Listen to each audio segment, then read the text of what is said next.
okay, if you don't want to eat meat, don't eat meat, all right? That's the fair thing. But you trying to, you say broaden the horizons of these people, but really you're wanting to make them feel guilty for consuming these meat products. I'm not trying to make you feel guilty. I'm just trying to ask questions and respond to your questions that are, authentic to my feelings and in a way that potentially allows us to reach some commonality, which I think is important here. What I try and do with the content is create this more symbiotic conversation. Rather than me trying to one-up them or own them, it's just us both trying to explore how we feel.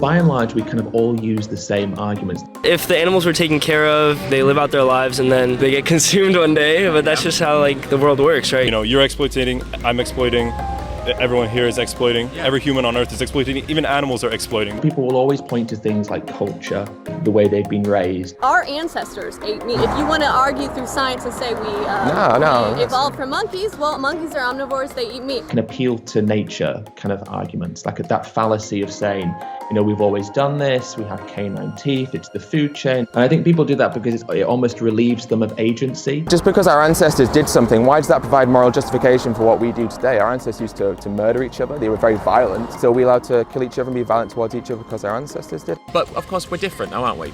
We have the moral agency, we're able to rationalise decisions, and whilst we may agree that we will never rid all exploitation in the world, surely the aspiration should be to reduce exploitation where we possibly can.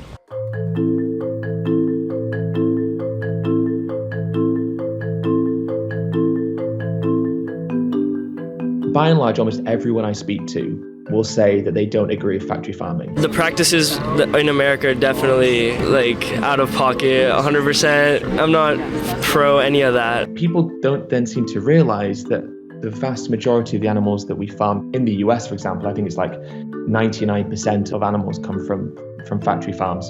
I'm talking about locally grown ranges, which right? still go to the same slaughterhouses. They do not go to the same slaughterhouses, my dude. They do. They may be raised differently, but they're killed in the same ways. They're killed in the same methods with the same techniques. Killed in the same ways. We often attach labels, don't we, like free range and humane and high welfare to all of these things that we do to animals. But then when you ask people, what are the legally condoned practices? What does happen in a slaughterhouse? What are the regulations? People have no idea what they are. They just think that these labels must mean something. If you kill them in a humane way where they don't feel pain, in a halal way, right? They don't feel pain, where they are cooked a certain way, right? They don't have any added stuff, any non... What is halal? How do they kill animals halal? They kill them without pain. How describe the process? I could not tell you specifically because I am not Muslim.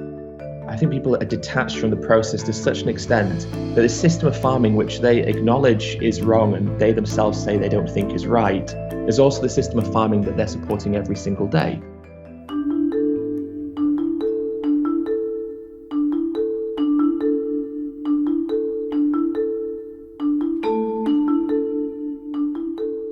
Yeah, I don't think you got me in a tight spot here. I'm not for animal cruelty in any way, right? Well, I think it's weird because we live in this kind of paradox at the moment where we seem to care about animals more than we ever have for our history, which is obviously a good thing.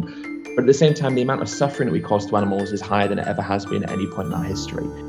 Even though I'm having debates with people, and often people who disagree with me, it proves to me that we can have logical discussions. It's not just about having someone agree with me, but just having someone, sit with me for half an hour and maybe have started to think more critically about their own thoughts and their own feelings. That to me is when I think I've done a good job. Sure.